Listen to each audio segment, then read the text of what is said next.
Hello again, gentlemen. God bless you richly. Recently, we introduced a little mini presentation about the presence of God. And we love the presence of God. I love to be in church, and I love when the presence of God comes. We're changed into His image. I believe one of the ways is by His holy presence. And what we've been challenging guys about is ways that we potentially are losing the presence of God. And we don't want you to do that. We want you to keep the presence of God in your life. Let me review quickly.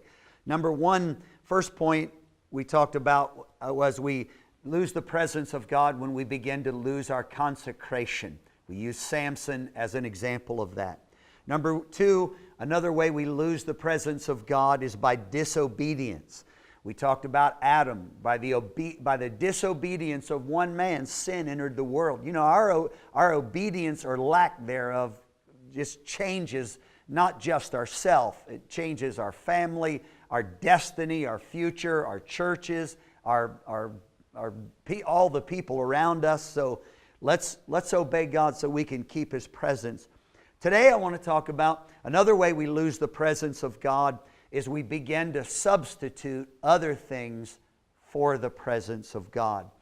I went to college late in my life. I went to the University of Louisville, went back to school, and when I was 50, got a history degree. After that, while I was traveling and preaching, it's when I wasn't pastoring for a minute, I thought here'd be a little way to make a little money. I became a substitute teacher. Well, I learned quickly there's a big difference between a real teacher and a substitute teacher. That was one of the toughest gigs I've ever had, man. And the kids knew it, and I knew it. You know, you can't substitute anything for Jesus. Nothing else can substitute for Him. Going through the motions is a cheap substitute. Just being a part of a church, being a church member is a cheap substitute for Him.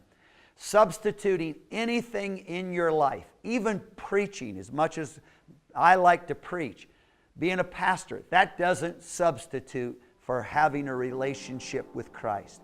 So I challenge you today, don't let anything substitute for Him and His presence.